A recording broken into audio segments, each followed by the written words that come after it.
What's going on, family and friends? We're back live on Happier, Healthier Arkansas. I'm your host, Dr. Chris Brown. And what we're coming with you today is a little mini solo episode with me and myself. Dr. Cam, he's out sick right now. And I hit up with some practitioners in the area, but they're all busy with clients. I was like, hey, I guess I'm just going to rip another solo episode. We got our guy, Trevor Tidwell, in the back with Rush Media, providing the content, the audio, and the video for you all today. And for me, I'm actually just doing a little quick reflection on my first year in practice. I have been in practice, I guess, now for about like 50 weeks or so.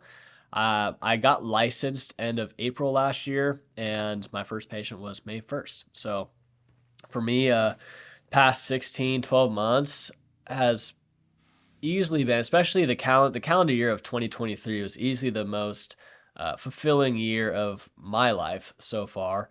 I moved from California 2 days after Christmas in 2022, which that was an emotional morning. I woke up and packed my stuff, loaded up the car, and my sister was still asleep. And opened the door, and she's older than me. She's 3 years older than me. And she started crying. And then I definitely cried when I said goodbye to my mom. And my dad was tearing up too and stuff. And that was definitely a very memorable morning for myself. And then my dad and I, we drove across the country, 7-day road trip together, which was awesome. Saw 5 national parks along the way. We went down California to Arizona, New Mexico, Texas, Arkansas, and got moved in. And then I took him to the airport, and we were kind of quiet when we were taking the bags out of the trunk and stuff, just kind of like we knew, like, hey, like now I'm out, you know. And he hugged me, and then he looked at me and said, "Do good." Um, and that's something that I try to visualize that moment pretty much daily. Every morning, I get some movement in, get my heart rate up, go take a cold shower, and then at the end of that shower, I recite a poem. I do breath work, recite a poem, recite my values, and I try to visualize that scene where he is looking at me like this. His glasses are on kind of crooked. He's got his UCD baseball hat on, his UCD 3/4 sleeve, and he got the airport in the background. And he said it. He said it once, and I think I nodded my head and said yeah. And then I think he thought that I said what, because then he reset it. And it's the moment where he reset it. That's what I try to visualize, and I'll say it out loud. So pretty much every shower I'll finish with visualizing that, and then I say "do good," and then I switch the water off, and that's how I start my day. And then I go, and and since then, that's pretty much what I've tried to do is just do good. When I got into the clinic that first day, I asked Dr. Grant, what were you doing when you're at my point? When you were just starting, you had this clinic open, and in day one, what were you doing? He's like, I was everywhere. I was doing everything. And I wanted to be at a point where people would start asking me, how are you doing all this? And so that was the kind of mode that I operated in, and that I do my best to continue operating in. Because I'm only 12 months in practice, and pretty much your first year in practice is kind of a wash because you're just trying to figure out how things work. You're trying to figure out how to get people in the door. You're trying to figure out how to take care of people, how to manage people, how to communicate this stuff. It's not easy, and nothing about it is easy, but the only thing to make it easier is just more reps. And I've definitely learned a ton over the past year, just not even about like managing people or trying to find new patients or how to communicate what we do with them, but really just about myself, how I govern myself. In order for us to be consistent on a day in, day out basis, we have to be very disciplined about our morning and our evening. And Grant's got dogs and a wife, and he manages a bunch of other things. Cam's got 2 daughters, both under 26 months, and a wife, and I'm out here in my single bed, single bathroom apartment, trying to get furniture. I started off with a air mattress, a lawn chair, and a cardboard box for my TV monitor when I first moved here. And I lived with that lifestyle for about 3 weeks or so. The first thing I ever bought was a dresser because I can't stand having clothes on the floor. I do my best. I have a very clean apartment because I just like being tidy. I don't like dishes in the sink. I don't like clothes on the floor. I want my stuff where it needs to be. And just over the year of trying to manage and be consistent for people, just like how consistent we have to be on our Sunday night to make sure we're primed and ready to go for Monday morning patients, because you get 2 days off. It's just like playing baseball and throwing. You take 2 days off of throwing. That third day, you're going to feel weird. Same thing coming in here that Monday morning. It's like, I need to get like warmed up and get back in the flow of things. And we have to be ready to rock from the get-go. And sometimes we're showing up on a Monday at like 7:15, which is an early morning. And then we got patients until 5:30. And then all of a sudden you only got like 3 hours before you need to go to bed and rinse repeat. And you rinse repeat that for 5 days for 52 straight weeks. It's tough to stay disciplined with that. It is not easy, because you want to have that type of dissociation for a little bit. Somehow like take your mind off of all the things that you're doing. And for me, I do my best to supplement and offset that stuff with productive things or regenerative things. Majority of people, even myself, shoot, my past, I used to dissociate by playing games on my phone or scrolling through social media or watching TV, and that was my way to kind of decompress. But that's not actually regenerative, and that's pretty much what I've learned over this past year is when you have gaps in your day, do things that are regenerative for you, so that way your energy is able to stay consistent through the week. Because when you're taking care of people, you're not just adjusting them. The majority of our visits here, we don't adjust. We scan and we talk. And when we talk to people, we check in on them and see how they're doing. We have to hold a lot of space for people because they're going through it. And that's the reason why they're in the clinic in the first place. And so actually just communicating with people, hearing them, using empathy to understand where they're coming from, what it takes for them to get into the clinic, what it takes for them to get out of bed. For a lot of people, that's not easy. And that's one thing that I learned last year, because there's times where people were canceling their appointment because they weren't able to make it because they're sick. And I'm like, yeah, you're sick because you're not coming here. But they can't come here because they're so sick. And that was a really big frame of mind I had to change. And I didn't realize that until a patient celebration dinner last October. People sharing their story of how they couldn't get out of bed, how they had to have their significant other help them shower, how they couldn't sit in the car for longer than 25 minutes.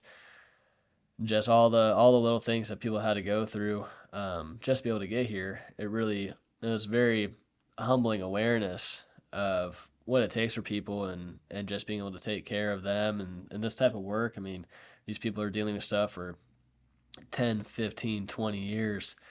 And when you actually get an opportunity to be that change momentum of their life to where they're no longer enduring what they had to endure, and all of a sudden just they come in here and they have a doctor, and I probably look somewhat young to some people, and then all of a sudden they have this youngish doctor tell them, yeah, in 6 months you're gonna be a completely different person. And they've been told for 10, 15, 20 years that you're gonna have to live with this for the rest of your life. This work's super humbling.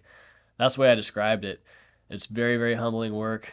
And probably the best reflection that I had on that was back in October when we did our patient celebration dinner. We did it once last year.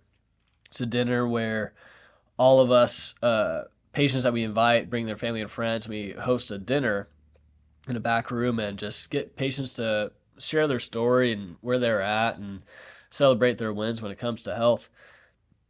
And some of the stuff these people were sharing, it made me definitely recognize how difficult it is for people to actually get to the clinic because of how sick they are. We had some people that couldn't even get out of bed, that they couldn't be in a car for longer than 25 minutes because they'd be vomiting or getting dizzy. People who were in so much physical pain they couldn't get down the stairs. And that really put in perspective to me for what it takes people to actually just get through the doors. The most recent story of that was two, actually. Someone came in a week ago, she had to have her husband come in with her because she was so dizzy from the migraine that she was having, and her husband had to drive her. So her husband had to take off work, come take her to the clinic so she could fulfill her appointment and get checked. And her scan was good, and it's because her body, there was a gnarly storm, and storms really mess up people with migraines. And so I had to leave her, and after that, she did clear up. Another one was our most recent patient celebration dinner, a woman who was dealing with fibromyalgia. Uh, right now, she is playing pickleball. She is doing Pilates. She's doing yard work. And before care, she could barely make it around the grocery store to just get groceries. She would have so much fatigue. She'd have to sit down and take a break.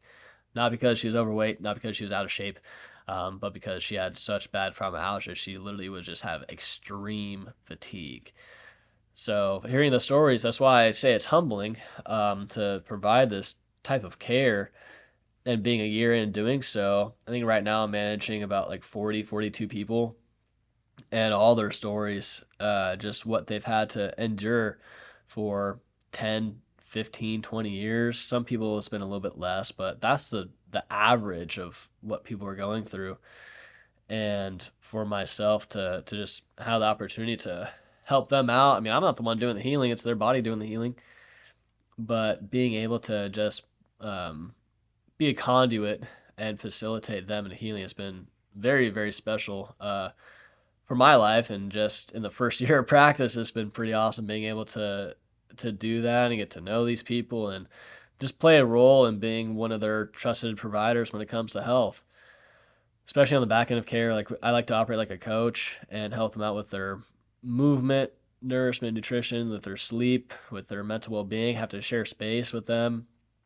It's just a very big healing environment, and probably one of my biggest lessons this year has been how how much, not to say how much, but how disciplined I have to be in my mornings and my evenings just so that I show up consistently for my patients on a day out, day in, day out basis, so that when they show up, they know what they're going to get.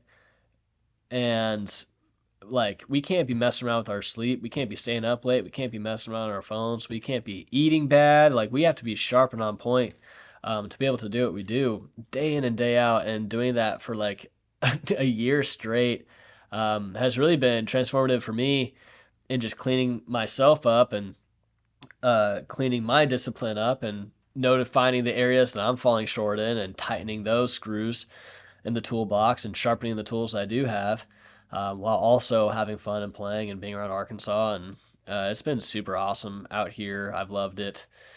Yeah, I describe it like a micro Bay Area because I got Pinnacle like 5 minutes away, kayaking 5 minutes away. I got um, the freeway with Guillermo's and Two Rivers Park Bridge, and access to a bunch of state parks are like an hour away. And that's been really awesome. Plus, all the people who I've met out here has been super friendly. I have a really nice nucleus of friends now, people who hit me up for coming over to the house to hang out, going out golfing, going out hiking, going to Travelers games. So that's been really fun.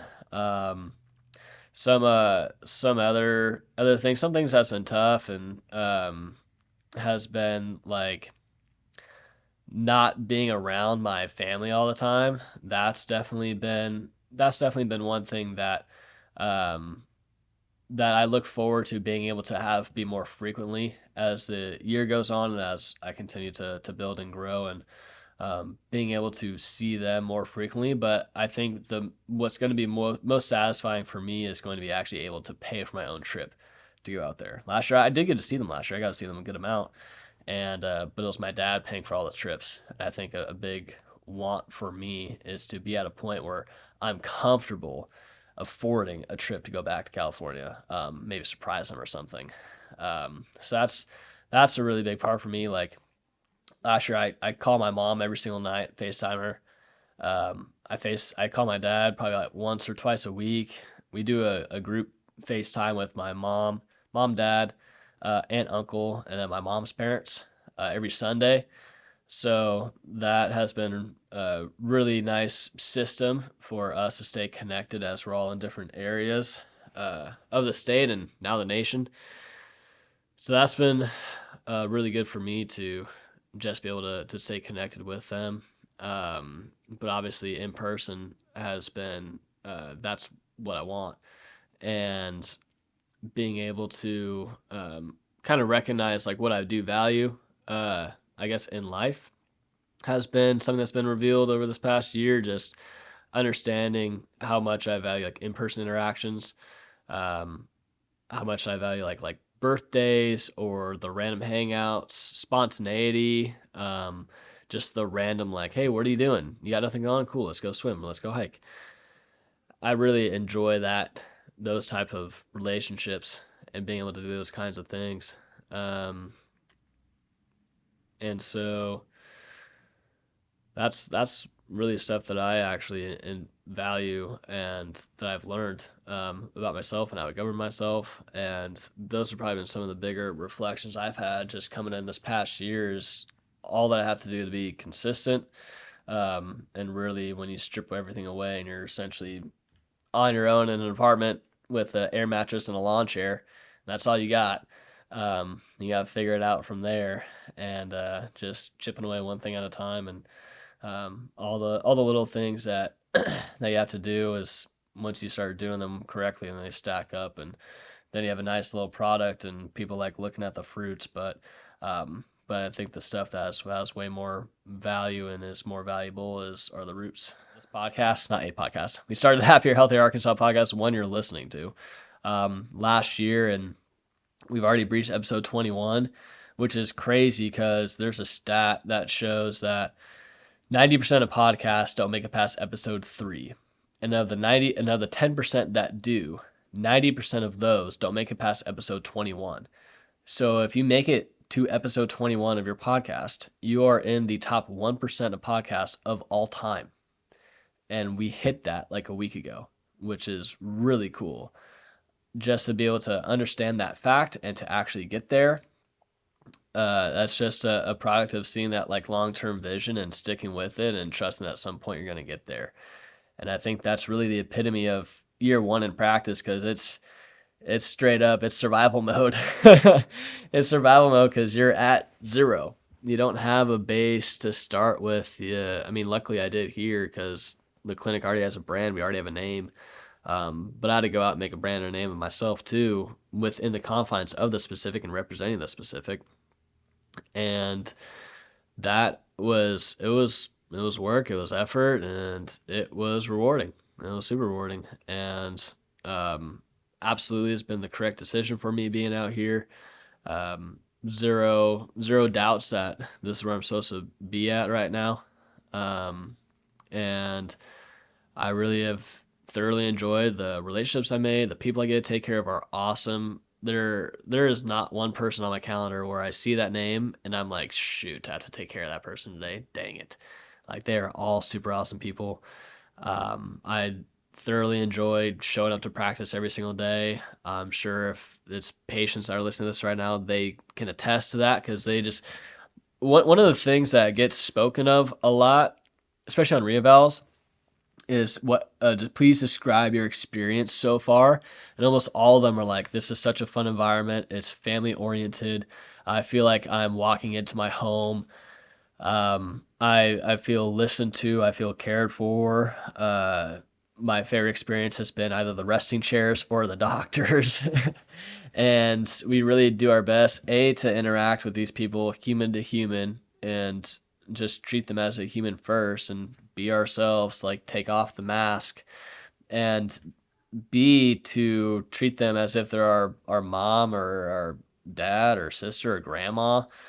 And they feel that and they resonate with that and they appreciate that. And that makes our job a lot easier too, if we don't have to put on a front for people and if we're actually able to pour into them, and get their needs met. So that way they walk away like feeling fulfilled and they look forward to coming here. And they don't come here expecting to get adjusted, they come here expecting to get cared for. And I think that is something that is very valuable in this time in healthcare, and something that is not common at all. Um, and I've just enjoyed. I mean, this year hasn't been it hasn't been the crispiest or the cleanest. I ran out of money in April last year just because I wasn't licensed yet. My AC wasn't working in summer, so I had to sleep in the clinic. Some one night, I slept in the clinic. So my apartment was like 95 degrees. I lasted about 50 minutes in there, and it was brutal. About a week after that, I had to go to the ER because my I got a piece of meat stuck in my esophagus. That happened again in January, and it's because of pork makes my throat close up over a prolonged period of time. So it's like at the end of my dinner, and I had to get surgery for that, and it's incredibly painful. Not the surgery itself because you're unconscious, but afterwards. And also, like, I could talk, I could breathe, but water would just fill up in my throat. And that's A, that's scary. B, it's very uncomfortable having a piece of food stuck in your throat right here and it can't go down. And like you can't lean back and stuff. It gets caught in your throat. And anyways, that was summer. Summer was a test for sure, and came back and rebounded well. And in fall, and then end of the year was just trying to do my best to create momentum and stuff. And I've been through stretches where I've had a new person start up for once a week for like 12 straight weeks, and I also gone through a stretch where I had nobody start in 8 weeks, and you're still doing all the things and trusting the plan and committing to the process. And um, you have to be very disciplined to keep your eyes on that view without really looking at the results. But I am pretty proud of where I'm at in practice. Very proud of my improvement relative to where I was as a student in 2022, to where I'm at now. Not just on like adjusting and scans, but really how I interact with people, communicate with them, understand and hear where their language is at, and the pick up on the little things that they say. That's been a lot of. I'm really just also proud of how I've governed myself in my time here, like being very disciplined with my mornings and my evenings, also mixing in playtime during the week. I think that is one of my most important things for me is mixing in play during the week, not waiting till the weekend. Like I've noticed a lot of people they'll say, "I'm just trying to get through the week and get to the weekend." It's like, why can't you do something today? Why can't you blend that into your schedule or build that into your calendar and make it a system?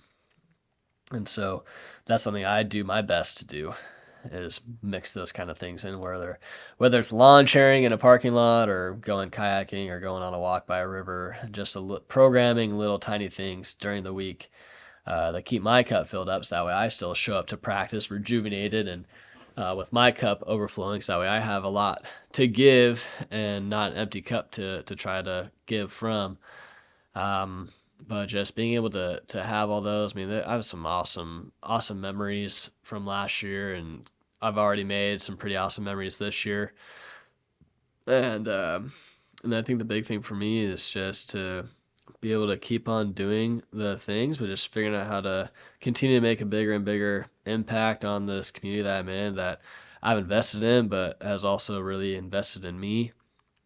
And just I'm meeting a lot of people that care, and that's awesome. It's super awesome.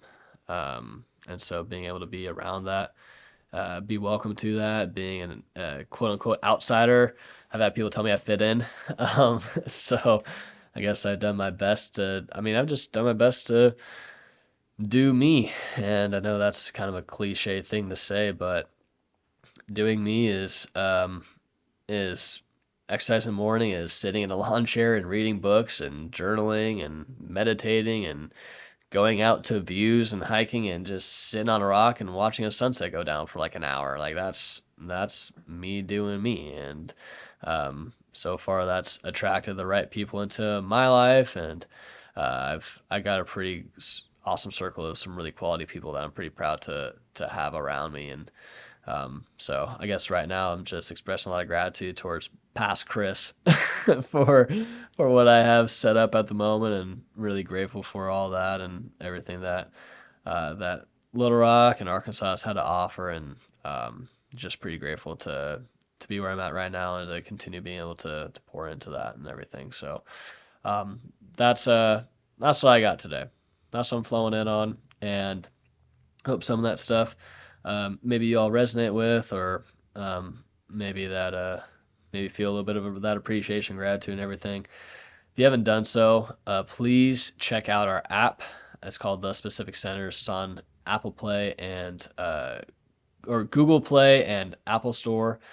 We obviously the podcast. Please subscribe to it. If you're on YouTube, click subscribe to that. We do our after hours show every Wednesday night at 6:30 with giveaways. Dr. Cam does a Guillermo's Coffee community event the second Wednesday of the month. I do a group walk at Two Rivers Park Bridge the third Saturday of every month. We got a group going out and walking together, enjoying some sunlight at Two Rivers Park Bridge. We have a free Facebook group called Happier, Healthier Arkansas. Like when we say that we're on a mission to make Arkansas the happiest, healthiest place in existence, we're making steps towards that. Dr. Cam has an initiative called Happier, Healthier Arkansas that's getting looked into turning into a nonprofit. There's looking at being another group getting installed in Fayetteville.